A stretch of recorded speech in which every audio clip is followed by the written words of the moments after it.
Chapter 18. On arriving at St. Catherine's, we landed, sold our cargo, and loaded again with rice and farina, and sailed for Rio Janeiro. Several days after we left St. Catherine's, a strange sail was discovered at a distance on our weather quarter, bearing toward us early in the morning. She soon began firing guns, but we paid little attention to her, and were standing on our course under a very light breeze. The Sugarloaf and other high mountains at the entrance of the harbor of Rio Janeiro were now looming in the distance, some 80 miles ahead of us. We saw the strange sail was gaining on us very fast, and by the aid of the spyglass discovered that she was sweeping with long oars and firing occasionally. We hoisted the stars and stripes and soon discovered that she was a brig with the Buenos Aires flag at her peak. We had 8 gentlemen passengers on board, 6 of them Brazilian merchants, going to Rio Janeiro to increase their stock of goods. They were exceedingly agitated on learning that their enemy was approaching. I said to them, "If you think it best, I will crowd on all sail, and if the breezes freshen up soon, we can outsail them.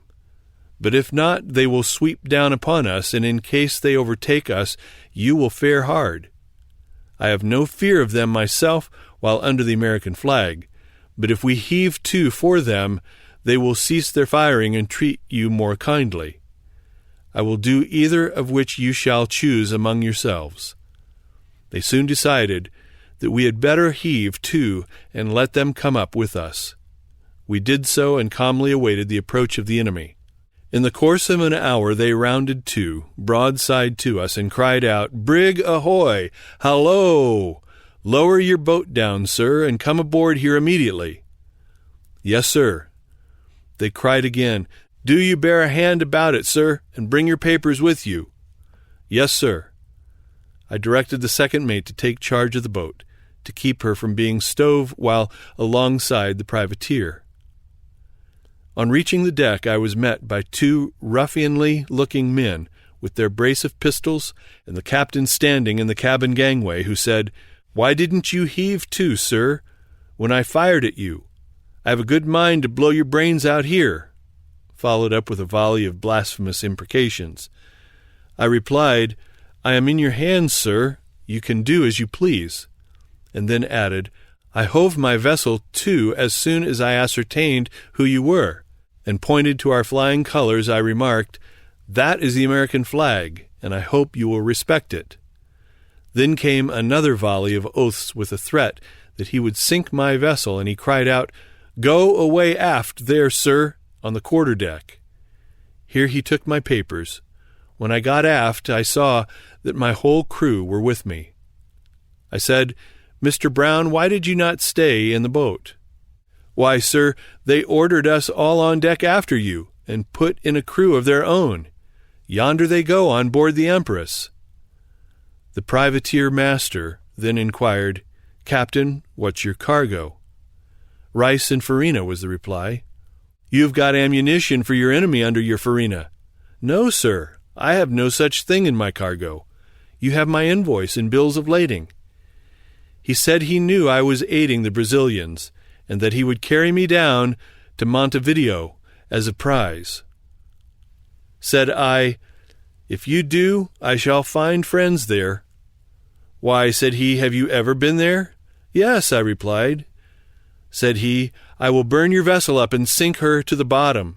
And he hailed his officers and ordered him to take off the hatchways and sound her with rods to the bottom of the hold. Their crew now came alongside with our boat to discharge their plunder. Said I, 'Captain, are you going to plunder my vessel?' 'Yes,' he answered. 'I promised these men plunder if they would pull with the sweeps and overtake you.' My remonstrating only made him curse and swear about what he would do to us.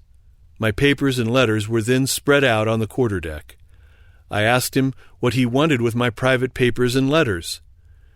He answered that he wanted to find out my correspondence with his enemy, the Brazilians. Said I, 'You have my wife's letters here from the United States.' Said he, 'You may have them and your private property.' The boat was unloading her plunder again, and I said, Your men have just passed in my spyglass. Will you let me have it?" "No," said he.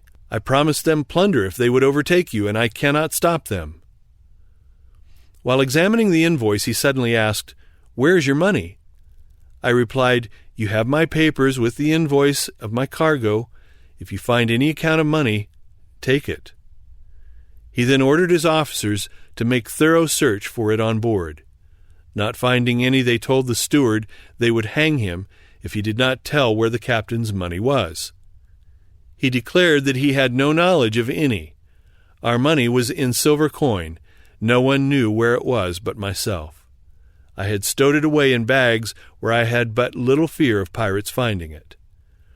This captain was English, with a mixed, savage-looking crew, apparently ready for any kind of murderous work. 2 or 3 times he had his vessel steered so near ours that I feared they would get foul of each other and be wrecked or go down, and because I spoke by way of caution, he poured his abusive epithets on me unrestrained. After an hour or so, his excitement began to subside, when he invited me to go down into the cabin with him and take a glass of grog. "Thank you, sir," said I. "I don't drink any." Well, he did, and down he went for a few moments to swallow another deadly dram. I said to the Brazilian merchants just before he came up with us, "Say nothing to me about your money. Secure it the best way you can. I shall undoubtedly be questioned about it, and if I know nothing of it, I can say so." They gave their gold watches to the sailors, who kept them upon their persons out of sight. I was afterward told that they threw a quantity of their gold doubloons into the cook's coppers, where the beef and pork were boiling in salt water for our dinner. These merchants were well stocked with summer dresses and linen, which these greedy fellows laid hold of, stripping them all off except their shirts and pantaloons. After a while, the insatiate crew that were ransacking our vessel for money, feeling the gnawings of hunger, seized upon the beef and pork that were cooking in the boilers. It seemed that a merciful providence checked them from discovering the golden treasure at the bottom of the coppers, for if they had discovered it, they would have suspected there was more of the same in other places, and most probably some of us would have been hung or shot before the search ended.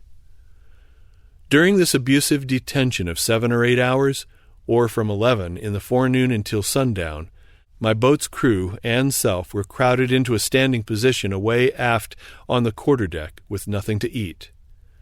Late in the afternoon, the Brazilian merchants were brought on board the privateer as prisoners of war and ordered to stand forward of the gangway on the lee side, or, as sailors term it, on the lee scuppers. Poor fellows, they looked most pitiful. Their prospects seemed most dark and dubious. I had heard of their saying or talking among themselves soon after we sailed from St. Catherine's, because of our praying with them and our sailors morning and evening that there would be no danger, but they would have a safe passage to Rio Janeiro. Their faith was now being tested.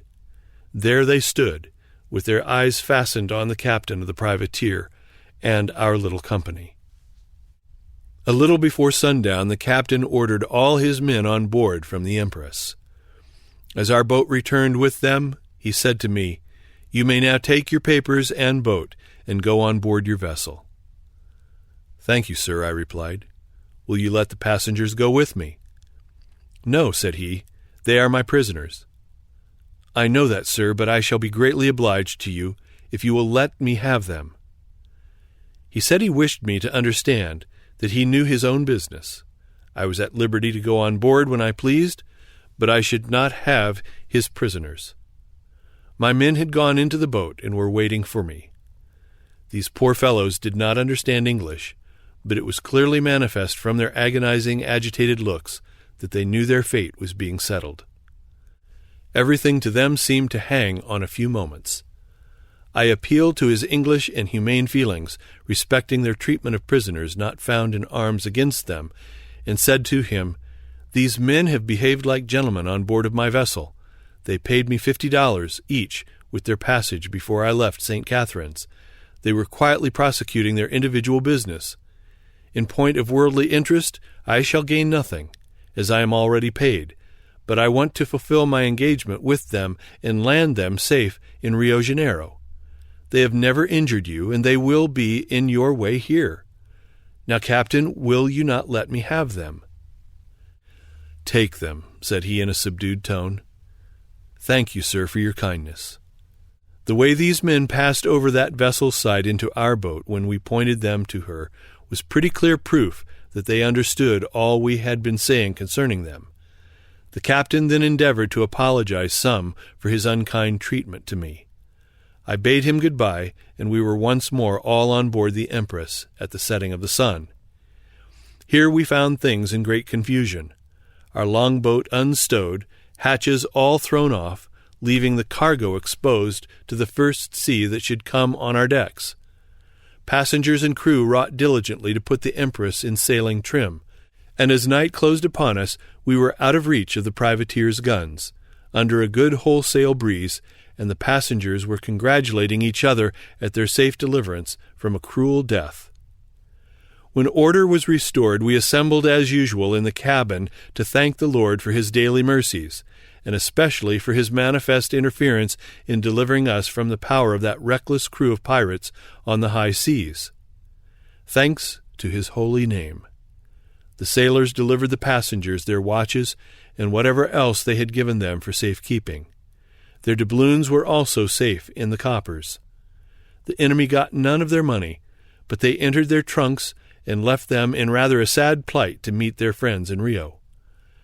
The afternoon of the next day we anchored in the harbor of Rio Janeiro. When the report of the matter reached the city, the government dispatched a frigate in pursuit of the privateer, but they did not find her. On Sunday, the Bethel flag was seen flying on board an English brig in the harbor. With my boat's crew we joined them. There were not many present, and the dull, formal manner in which the meeting was managed seemed to strip it of all spiritual interest. After the meeting closed, the officers of the different ships in attendance were invited into the cabin, where a table was spread with various kinds of liquors, to which we were invited to help ourselves. I declined partaking in this part of the exercise and returned to my vessel much disappointed at losing the blessing I had anticipated. Before leaving the harbor, however, some friends met with us on board the Empress, and we had an interesting prayer meeting with the blessing of heaven. As the custom house authorities declined granting me liberty to sell my cargo in Rio Janeiro, we cleared and sailed again for St. Catherine's. On our arrival there, the president of the province, having just received a communication from the province of Rio Grande for 2 cargoes of farina for the troops in the south, granted me the first privilege and gave me a letter to the authorities of Rio Grande. Thus prepared, we sailed again and arrived at the bar of Rio Grande on the last day of the year, 1827. Mariners approaching this coast cannot be too cautious, as the sandbanks, both above and under the sea, are constantly changing their position.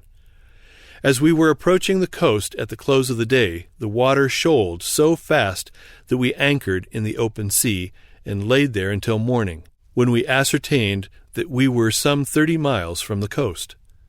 The sandbanks on the shore are from 5 to about 25 feet high, and make it extremely difficult sometimes to see the lighthouse before being in danger of striking the sandbars.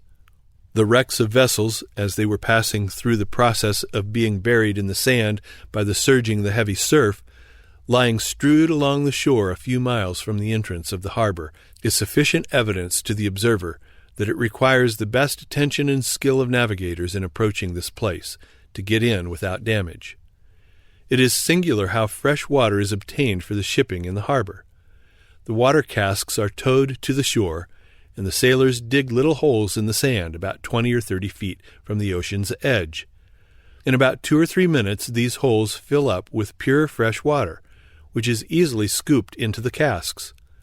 The water thus obtained is often not more than 2 feet above the level of the salt seawater. In pleasant weather the women are frequently seen among the sand hills near the salt water, digging holes in the sand for fresh, soft water, sufficiently large to wash their fine white clothes in. When spread on the sand with a clear sunshine, they dry them in about an hour. When dry, with one shake the sand falls from them, and their clothes are not soiled, because the sand is free from dust. While on this port we held meetings on board our vessel every Sunday, but none of our neighbors, who were anchored nearby and around us, came to unite with us, but preferred to spend their leisure hours on shore.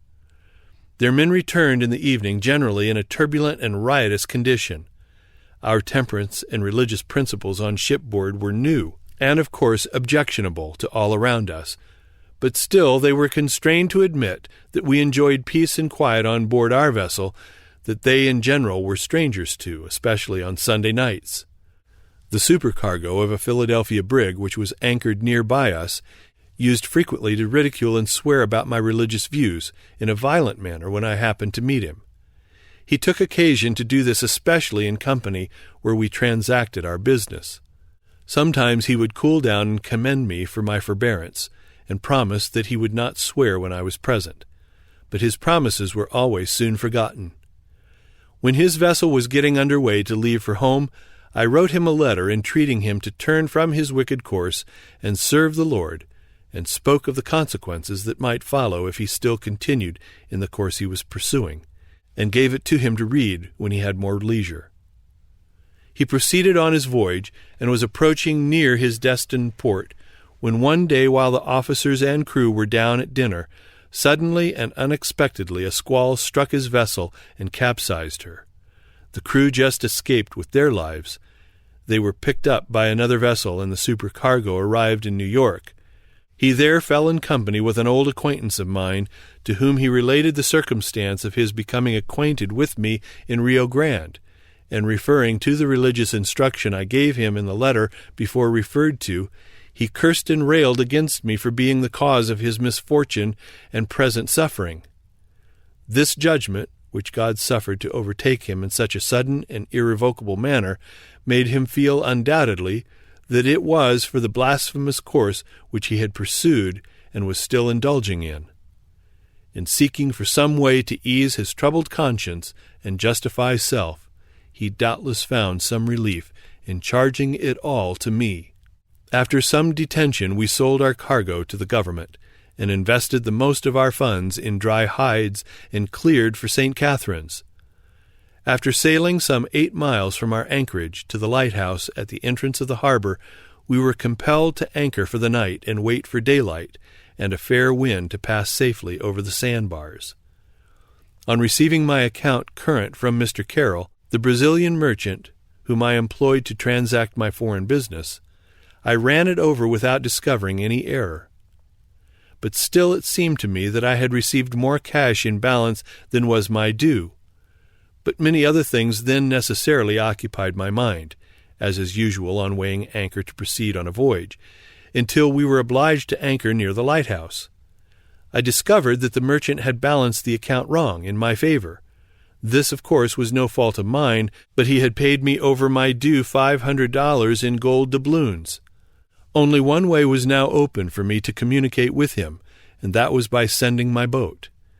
Our unsafe situation near the sandbars and breakers seemed to demand that not only our boat but also our crew should be at hand in case our anchors should fail to hold us during the night. But the money was not mine, and I felt that I should not be blessed of the Lord if I attempted to proceed on my voyage without any exertion on my part to pay it over. My vessel might never be heard from again, neither Mr. C.'s money. Then, of course, the fault would be charged to me. I therefore dispatched my boat with the following letter. Quote, Mr. Carroll, Dear Sir, since I parted with you, I have been wondering how I came by so much money. Once I overhauled the accounts and concluded they were right. This evening, being more collected and free from care, and not satisfied, I have again spread them before me, and made a memorandum of sales and purchases, which led me to discover the error, $500.34. I have been devising the best way to get this money safe to you, as it is now late, and a prospect of a fair wind early in the morning, I have concluded to send my boat. To double the diligence of my men, I have promised them 960 reis each. I do not know of any other way that would be safe. Close quote. Joseph Bates, Brig Empress, at the bar off Rio Grande, March 8, 1828. By the blessing of God our boat returned in safety, with the thanks of the merchant, in time for us to put to sea early in the morning with a fair wind. We were prospered with a safe voyage to St. Catherine's, where we finished our lading with hides and coffee and cleared for New York. The Brazilian government was in such an unsettled state, owing to the war with Buenos Aires, that their business was very much depressed. Our passage home was pleasant and prosperous. We were cheered once more with the well-known North Star as we advanced a little way north of the equator, out from the Southern Ocean. After passing the northeastern extremity of South America, as we steered away northwest, we soon came under the quickening influence of the northeast and east trade winds, which wafted us onward toward our home and friends, sometimes at the rate of 200 miles in 24 hours. Sailors reckon their days as astronomers do, from noon to noon. Every night, on the appearance of the North Star, her ascension in the northern hemisphere was very perceptible, and also encouraging, proving our onward course northward. As we were proceeding on our way toward the windward of the West India Islands, on coming on deck one morning I observed the sails looked red. I hailed one of our seamen who was aloft and told him to rub his hands on the topgallant sail and tell me what was there. He answered, "It is sand," and I requested him to brush off some in his hand and come down with it. He brought down what he could shut up in his hand of fine red and gray sand. As soon as the sails became dry by the shining of the sun, it all dropped off, and our sails were as white as they were the day before.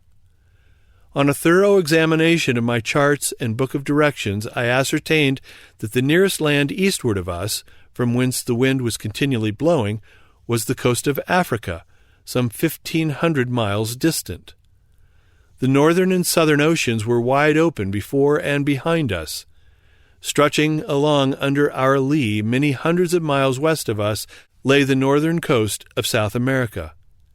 It was therefore clear that the quantity of sand in our sails, which was held there by reason of their being quite wet, came not from the west, the north, nor the south, but from the flying clouds passing over us from the deserts of Arabia, where we are told by travelers that the sands of those deserts have frequently been seen whirling upward in heavy columns to the clouds by whirlwinds. The same is referred to by Isaiah the prophet, chapter 21, verse 1. According to the rate clouds are said to fly before a strong gale, these passed over us in about 48 hours after leaving the coast of Africa, and sifted out their loads of sand some 1,500 miles across the North Atlantic Ocean, and most likely also over the northern coast of South America into the Pacific.